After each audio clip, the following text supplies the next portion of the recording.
To talk a little bit about a recent diagnosis. Yeah, actually it's not recent. I've talked about this publicly and to my fans, but it's been a while and it's starting to affect my performance on stage. The last great voice of country music is fading. Alan Jackson, 67, a legend, a man whose songs carried the soul of America, is taking his final bow. His farewell tour isn't just a goodbye, it's the end of an era. But this isn't just about music. It's about a man fighting a disease that threatens the one thing he cannot live without: his voice. The songs, the stages, the heartbreaks. They all started in a tiny house where freight trains shook the floor and shaped a future icon. This is the story behind the music. The man behind the legend, and the fight he never wanted to show the world. Humble Southern beginnings.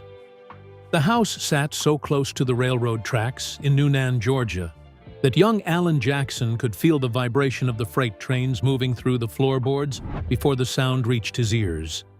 His grandfather had built it himself, a small wooden structure that was never meant to hold 2 adults and 5 children. But that is exactly what it did. Alan Eugene Jackson was born there on December 15, 1958, the only boy among 4 sisters, growing up in a home where space was something you shared, and silence was something that did not exist. Newnan was a working town, and the Jacksons were a working family. Alan's father, Eugene, spent his life underneath cars and trucks at the local garage, a mechanic who could diagnose an engine by sound alone and fix problems that stumped men half his age. He never made much money, but he made something more valuable. He made a living with his hands, and he taught his son that there was dignity in that kind of work, regardless of what the paycheck said. Alan grew up watching those hands, decalced and stained with motor oil, and he admired them more than anything he would later see on a stage or a television screen. The family's world revolved around their Baptist church, where Alan's mother, Ruth, made certain every one of her children was in attendance every Sunday. It was there, standing between his sisters in a crowded pew, that Alan first realized his voice could do something most voices could not. When he sang the old gospel hymns, people in the congregation turned around to look. Not because he was doing anything wrong, but because something about the way he carried a melody made them stop and pay attention. By his teenage years, he had saved enough from odd jobs to buy a beat-up guitar and spent every free hour teaching himself to play by ear, copying the country songs on the radio, figuring out chords through trial and error, wearing calluses into fingers that had never touched a pick before. Nobody in the Jackson family was a musician. Nobody had connections to the music industry. Nobody would have believed that the quiet boy from the railroad house would one day sell 75 million records. But Alan did not need anyone to believe it yet. He just needed to keep playing until his hands knew the guitar strings as well as his father's hands knew an engine. Early career breakthrough. Denise was the best thing that ever happened to Alan Jackson, and she proved it long before Nashville ever knew his name. They married in 1979, high school sweethearts from Newnan who never imagined their lives would lead anywhere beyond the Georgia state line. And Denise took a job as a flight attendant to support them, while Alan worked odd jobs and played honky-tonks on weekends for crowds you could count on 2 hands. It was that job, that random twist of employment, that would change everything. One day, in the mid-1980s, Denise was working a shift at the Atlanta airport when she spotted a tall, silver-haired man walking through the terminal. Glenn Campbell, one of the biggest country music stars in the world. The man behind Rhinestone Cowboy and Wichita Lineman. Most people would have been too nervous or too polite to approach a celebrity in an airport. Denise Jackson was not most people. She walked right up to Glenn Campbell, told him her husband was a singer and songwriter who dreamed of making it in country music, and asked point-blank what Alan needed to do to get his foot in the door. But what happened next sounds made up, but is completely true. Glenn Campbell reached into his pocket, pulled out a business card, and told Denise to have Alan come to Nashville. That single moment, a flight attendant's courage, and a stranger's generosity in an airport terminal became the spark that lit everything that followed. Alan and Denise packed up their lives and moved to Nashville with almost nothing. No savings, no connections beyond a business card. Alan spent years working in the mailroom at the Nashville network for Glenn Campbell's company, but that wouldn't be his first job in Nashville. Well, you work here for the Nashville network. just to be near the business, while his demo tapes collected dust on the desks of producers who never called back. The rejections were constant, and the money was almost non-existent.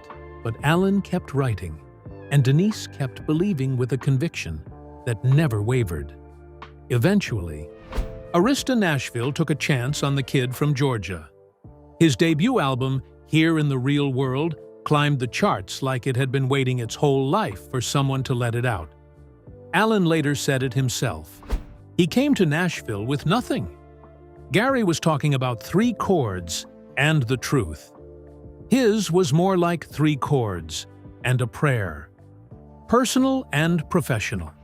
When Alan Jackson released Don't Rock the Jukebox in 1991, rock the jukebox, wanna hear some Jones, 'cause my heart. It was a declaration of war against everyone in Nashville who thought country music needed to sound like pop radio to survive.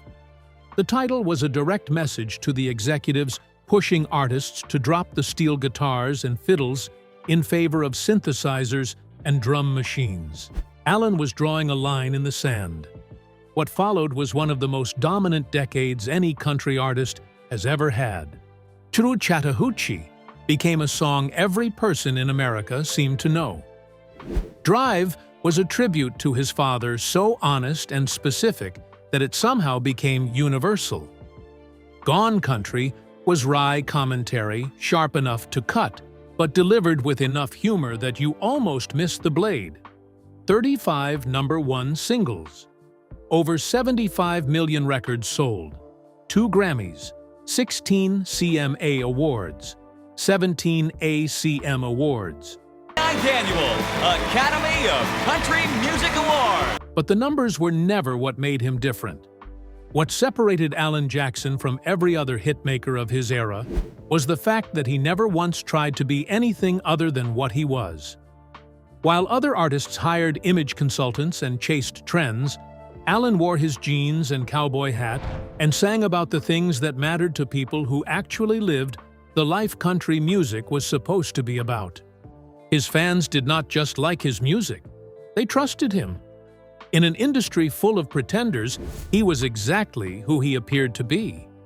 But the touring schedule that comes with that level of fame is designed to break marriages, and Alan's was no exception. Months away from home, surrounded by temptation, living in a world where everyone says yes and nobody says no. Alan was unfaithful to Denise, and the weight of that betrayal was made infinitely worse by who she was and what she had done for him. This was the woman who had walked up to Glenn Campbell in an airport and changed the trajectory of his entire life, who had moved to Nashville on nothing but faith and supported him through years of rejection. He repaid that loyalty by breaking the one promise that was supposed to matter more than any record deal. The separation was painful in the way that only private agony made public can be. What saved them was something Alan could not take credit for. Denise turned to her faith with an intensity that surprised even her own family, finding the strength to forgive what most people would consider unforgivable. She wrote a book called It's All About Him, and the title was not about Alan. It was about God. Their reconciliation became one of country music's great love stories, but it was built on Denise's grace, not Alan's worthiness. Years later, tragedy struck their family again, when their youngest daughter, Maddie's husband, Ben Seligman, died in a boating accident barely a year after their wedding. Alan stood helplessly beside his daughter through a grief that no father can fix. And he later said, "Watching your child endure that kind of loss is the hardest thing, because you have spent your whole life being the person who fixes things." And this was something. Alan Jackson, resilience. On September 11, 2001, Alan Jackson sat in front of a television screen and watched the world collapse in real time.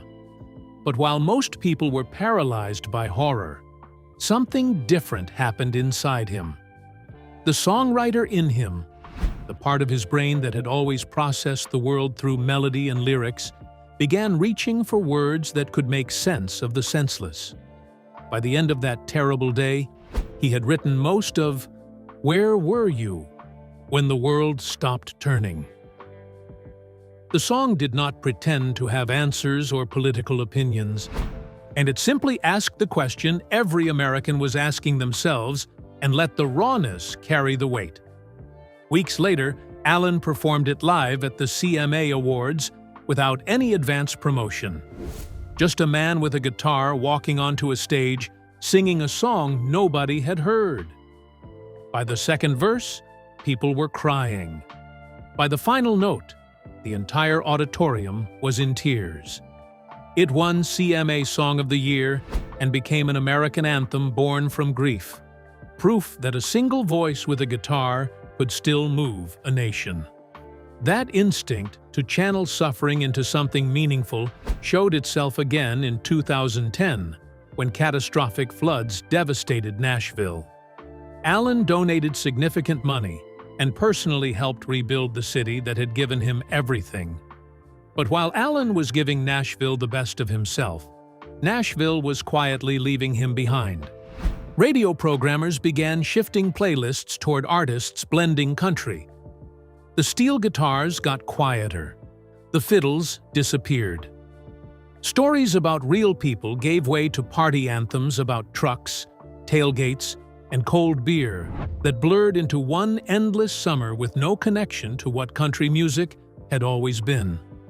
By the 2000s, bro country had taken over, and artists like Alan Jackson found themselves with fewer opportunities to be heard. Stations that once played him in heavy rotation stopped returning calls. Award shows focused on younger acts who generated social media buzz over substance. Alan could have adapted. He could have hired younger songwriters, added electronic beats, and chased streaming numbers. Instead, he refused to change a single thing about his sound. That decision cost him radio play and mainstream relevance, but it earned the unshakable loyalty of every fan who believed country music should still sound like country music. When George Strait, the only other artist who had fought as hard to preserve traditional country, announced his farewell tour in 2012, As the touring goes, I've decided that I'm not going to tour anymore after these next 2 years. fans knew Alan's turn was coming.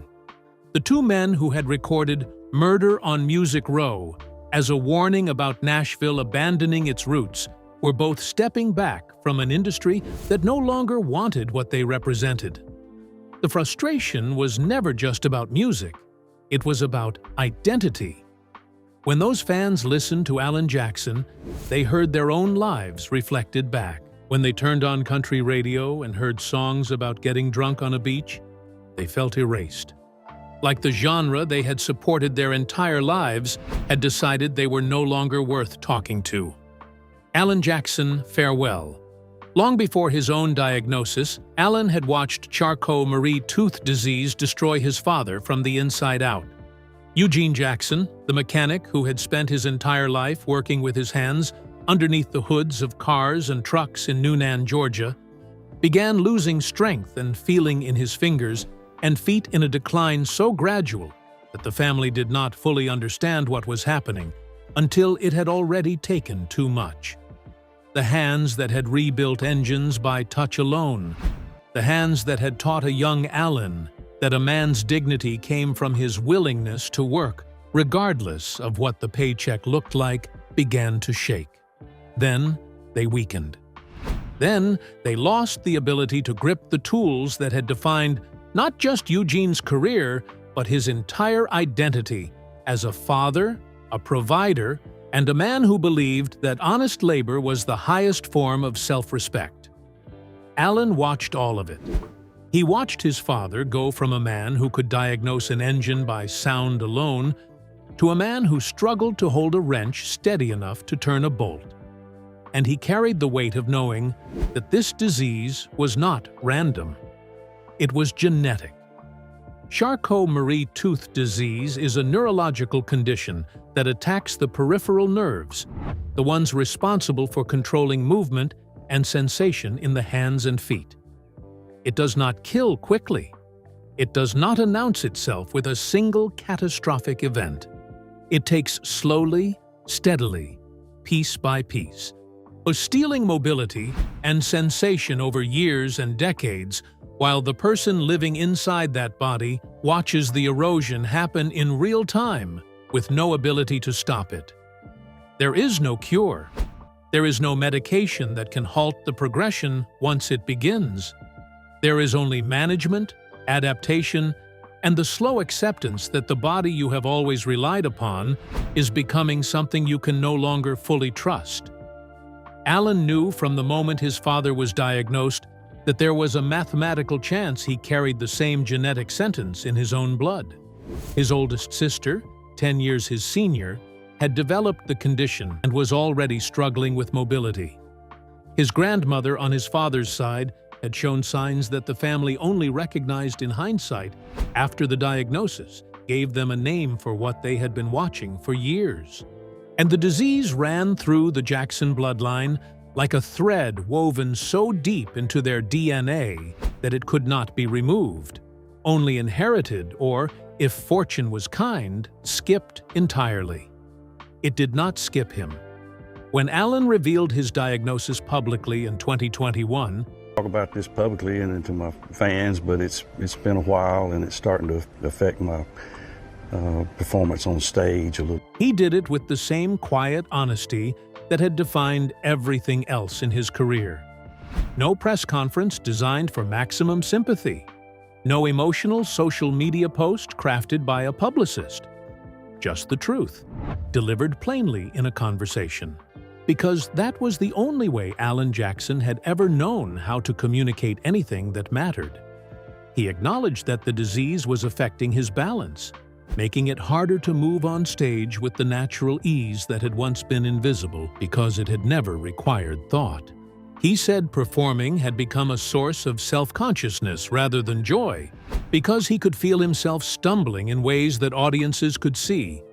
And the pride that had always been a quiet but unmovable part of his character would not let him stand up there and pretend it was not happening. He noted the cruel irony of the disease's abbreviation, CMT, the same 3 letters as country music television, the network that had played more of his music videos than any other artist in the history of the format. He had made more videos for CMT than anyone. It's called CMT, ironically enough, because CMT was the big part of my career. I made more music videos than anybody in the industry, I think. And now, CMT meant something that was taking his ability to perform those songs away from him, one nerve ending at a time. His song Remember When might be the most fitting legacy he could have written for himself without knowing it at the time. A quiet meditation on a life that moved through youth, love, parenthood, and the slow arrival of age, delivered with the kind of devastating simplicity that only a master songwriter operating at the peak of his emotional honesty can achieve. Listen to it now, knowing what he is facing, knowing what the disease is taking from him piece by piece, and the lyrics transform into something almost unbearably personal. They sound like a man standing at the edge of everything he has built, looking back across decades of joy and pain and music and mistakes, and finding peace in the understanding that a life lived authentically is a life worth remembering, regardless of how it ends. The Last Call Tour is not just a farewell concert series. It is the final chapter of a story that began beside railroad tracks in Noonan, Georgia, and traveled through airport terminals, Nashville mailrooms, sold-out arenas, national tragedy, personal betrayal, and an industry that left him behind because he refused to become something he was not. Every night he walks onto that stage now, the fans filling those seats are not just watching a concert. They are saying goodbye to the last living connection they have to a version of country music that told the truth about their lives, without ever once apologizing for it. Alan Jackson's songs will echo long after the lights go out on his final stage. But the story doesn't end with a single note, a chart topper, or even a Hall of Fame induction. It lingers in the choices he made, the battles he fought, and the quiet moments that no camera ever caught. What does it truly mean to stay yourself in a world that demands you change? And when the music fades, what remains of the man behind the legend? The answers aren't simple. And the next chapter, where life and legacy collide, has only just begun.